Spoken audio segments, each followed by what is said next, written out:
एक बार की बात है, चंदनपुर गांव में एक गरीब ब्राह्मण बूढ़ी रहती थी। उसके 4 पुत्र थे, केशव, चंदन, गौतम और आनंद। एक दिन बूढ़ी माँ अपने 4 पुत्रों को अपने पास बुलाती है। मेरे 4 पुत्रों, अब मैं बहुत बूढ़ी हो गई हूँ। तुम 4 बड़े हो गए हो। मेरे पास तुम्हें देने के लिए कुछ भी नहीं है। तुम तो जानते ही हो, बहुत कम आयु में तुम्हारे पिताजी तुम्हें छोड़कर चले गए थे। मैंने बहुत मेहनत करके तुम 4 को बड़ा किया है। अब जब तुम खुद अपना अच्छा बुरा सोचने के योग्य हो गए हो, तो मरने से पहले तुम्हारे पिताजी ने तुम्हारे लिए जो आदेश मुझे दिया था, उसे आज मैं तुम्हें बताना चाहती हूँ मेरे पुत्रों। 4 भाई ये सुनकर खुश हो जाते हैं। ये आप क्या बोल रही हो माँ? आखिर कैसा आदेश दिया था पिताजी ने तुम्हें? बताओ हमें। हाँ माँ, बताओ, तुम किस आदेश की बात कर रही हो? ऐसा कौन सा आदेश है जिसे पिताजी हमें देकर गए माँ? बेटा, तुम्हारे पिताजी ने तुम 4 को यह आदेश दिया था कि जब तुम 4 बड़े हो जाओ तो यहाँ से कोसों दूर एक जंगल है जिसमें योगी भैरव नंदा रहा करते हैं। जब तुम 4 बड़े हो जाओ तो तुम्हारी जो भी इच्छा होगी वो तुम उनसे मांग लेना। भैरव नंदा बहुत बड़े ज्ञानी महात्मा हैं। वो तुम्हें तुम्हारी इच्छा पूर्ति का मार्ग अवश्य बताएंगे। क्या सच में माँ? अगर ऐसा है तो हम अवश्य ही योगी भैरव नंदा के पास जाएंगे और जो भी मार्ग वो हमें हमारी इच्छा पूर्ति के लिए बताएंगे, उसे हम 4 भाई अवश्य अपनाएंगे माँ। हाँ माँ, हम अवश्य ही भैरव नंदा योगी के आश्रम जाएंगे। ठीक है मेरे बच्चों, लेकिन तुम तीनों ये अवश्य ही ध्यान रखना कि तुम्हें अपनी इच्छा पूर्ति के लिए अपने मन में लालच को उत्पन्न नहीं होने देना है। अगर ऐसा हुआ तो तुम्हारा मार्ग तुम्हारे लिए अभिश्राप बन जाएगा। और जल्दी मेरे पास लौट आना, मुझे तुम्हारा इंतजार रहेगा। ठीक है माँ, हम आपकी ये शिक्षा अवश्य ही याद रखेंगे। हम अपने मन में लालच को उत्पन्न नहीं होने देंगे। अच्छा माँ, अब हम योगी भैरव नंदा के आश्रम की ओर चलते हैं।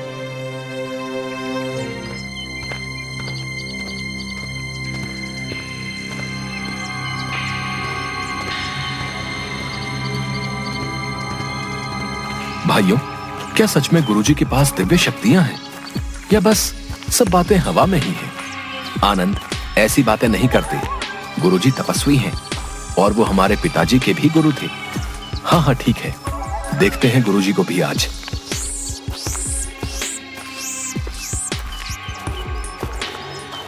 थोड़ी दूर चलने पर उन्हें भैरव नंदा का आश्रम दिखाई पड़ा।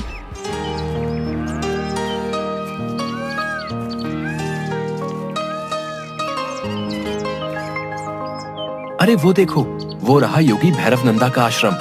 चलो उस ओर चलते हैं। तभी वो 4 आश्रम में जाते हैं।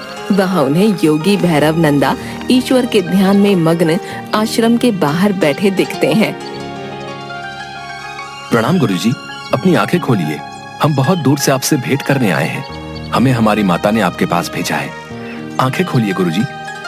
क्या बात है बालकों, आखिर कौन हो तुम और कौन है तुम्हारी माता जिसने तुम्हें हमारे पास भेजा है? हम ब्राह्मण विश्वासनाथ के पुत्र हैं। गुरुजी, हमें हमारी माता ने आपके पास अपनी इच्छा की पूर्ति के लिए भेजा है। हमारे पिता ने संसार को त्याग करने से पहले हमारे लिए एक आदेश दिया था कि जब हम 4 बड़े हो जाएंगे तो अपनी इच्छा पूर्ति के लिए आपके पास चले आएं। अच्छा, तो तुम विश्वासनाथ के पुत्र हो। अब मैं सब समझ गया हूँ। तुम्हारा पिता मेरा बहुत ही प्रिय शिष्य था। एक दिन उसने मुझसे एक वरदान मांगा कि भविष्य में जब मेरे 4 पुत्र तुम्हारे पास आएंगे तो जो भी उनकी इच्छा होगी वो मैं अवश्य ही पूरी करूंगा। बताओ विश्वनाथ के पुत्रों, तुम्हारी क्या इच्छाएं हैं? मैं अवश्य ही तुम्हारी इच्छा पूर्ति में सहायता करूंगा। गुरुजी, वैसे तो हमारी कुछ महत्वपूर्ण इच्छाएं नहीं है, लेकिन हम चाहते हैं जो भी आप हमें अपने आशीर्वाद के रूप में दे देंगे उसे ही हम अपनी इच्छा और आपका उपहार समझ लेंगे। भैरव नंदा योगी ये बात सुनकर बहुत खुश हो जाता है। वाह विश्वनाथ के पुत्रों, बहुत ही उत्तम विचार है तुम्हारे। तुम भी अपने पिता की तरह ज्ञानी और बुद्धिमान हो। मैं तुमसे बहुत खुश हुआ। तुम यहीं रुको, मैं अभी आता हूँ पुत्रों।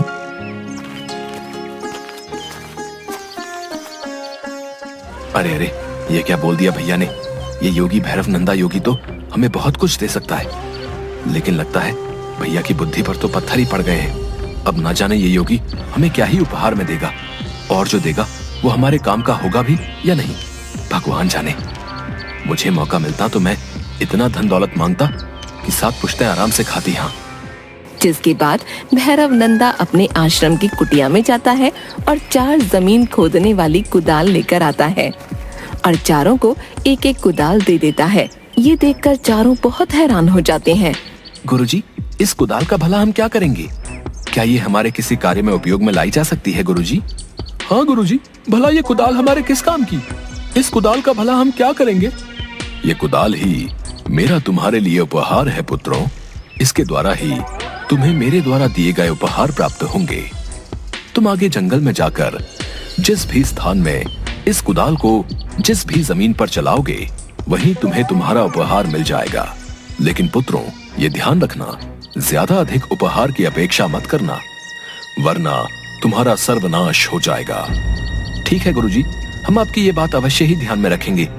हम किसी भी लालचवश अधिक उपहार की अपेक्षा नहीं करेंगे। जिसके बाद वो चारों अपनी अपनी कुदाल लेकर जंगल की ओर निकल पड़ते हैं।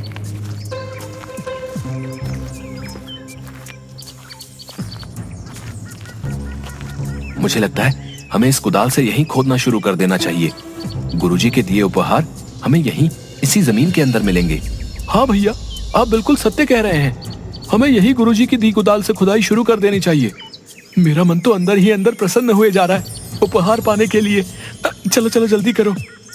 तभी वो चारों अपनी अपनी कुदाल से जमीन को खोदना शुरू कर देते हैं। जिसके बाद जब केशव कुदाल से जमीन खोदता है तो उसे अचानक से बहुत सारे तांबे के कुछ सुंदर बर्तन दिखाई पड़ते हैं। अरे वाह वाह, ये तो बहुत ही सुंदर तांबे के बर्तन हैं।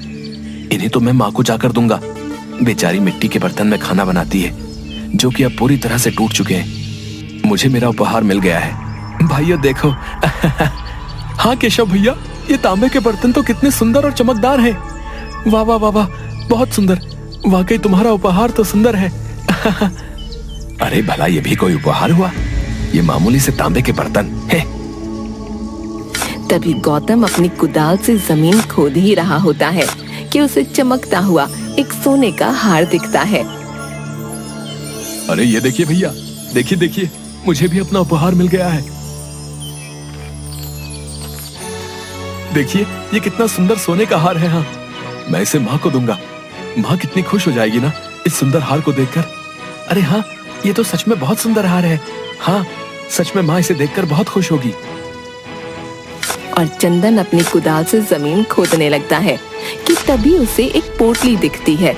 अरे ये कैसी पोटली है?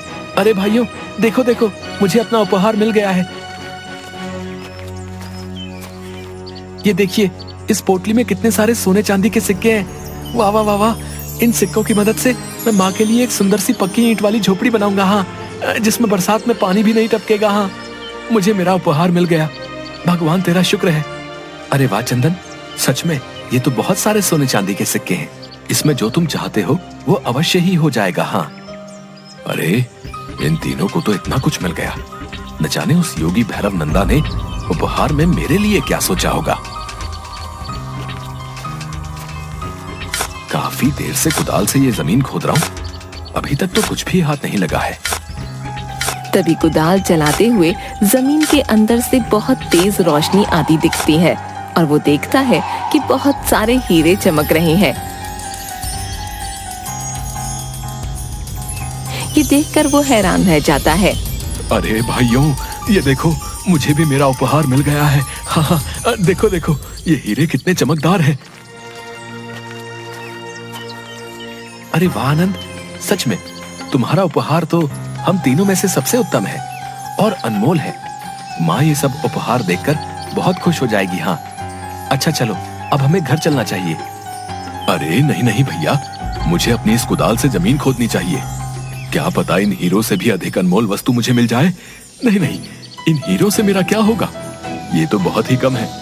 आप लोग जाएं, मैं और अधिक अनमोल वस्तु लेकर घर आ जाऊंगा। हाँ। आनंद की ये बात सुनकर तीनों भाई बहुत हैरान हो जाते हैं। अरे आनंद, ये तुम क्या बोल रहे हो? ये बिल्कुल भी उत्तम नहीं है। याद नहीं है गुरुजी ने क्या कहा था? हमें जो भी उपहार मिला है उसमें ही संतुष्ट होना चाहिए, अधिक की चाह नहीं करनी चाहिए। अगर हम में से कोई भी ऐसा करेगा तो परिणाम अच्छा नहीं होगा। हाँ, आनंद भैया सत्य ही बोल रहे हैं। चलो अब हमें घर की ओर लौट जाना चाहिए, माँ हमारा इंतजार कर रही होगी। नहीं भैया, मैं बस इन हीरों को लेकर माँ के पास नहीं जाऊंगा। हाँ, मुझे और अधिक और अनमोल उपहार की तलाश है। मुझे विश्वास है वो मुझे इसी जमीन के अंदर मिलेगा। इतने कम धन से मेरा कुछ नहीं होने वाला। मुझे तो बहुत सारा धन चाहिए जो कि यहाँ जमीन के अंदर जरूर दफन है। तुम लोग जाओ माँ के पास, मैं अपना कीमती और बहुमूल्य उपहार लेकर रहूंगा। हाँ। और वो जमीन खोदने लगता है। काफी देर तक जमीन खोदने के बाद उसे जमीन में एक बहुत बड़ी सुरंग दिखाई देती है और अचानक से आनंद के हाथों से कुदाल छूटकर उस सुरंग में गिर जाती है, जिसकी वजह से आनंद का पैर फिसल जाता है और आनंद चिल्लाता हुआ उस सुरंग के अंदर गिर जाता है। अरे बचाओ मुझे, ये क्या हो गया? मेरा अनमोल उपहार, बचाओ बचाओ। तभी ये दृश्य देखकर उसके तीनों भाई हैरान हो जाते हैं। ये तुमने क्या कर दिया आनंद?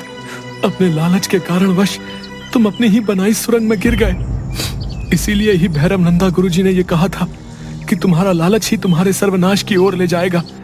ये तुमने क्या कर दिया आनंद? अरे मेरे भाई, तुम्हें तुम्हारा लालच ले डूबा। अब हम क्या करेंगे? वापस आ जाओ भाई, भाई बाहर आ जाओ भाई, मेरा प्यारा भाई। और तीनों भाई फूट फूट कर रोने लगते हैं। किसी ने सच ही कहा है कि हमें धैर्य और सब्र से काम लेना चाहिए। लालच विनाश का कारण है। यहाँ अगर आनंद कम धन में संतुष्टि कर लेता तो उसे मौत के मुंह में जाना नहीं पड़ता।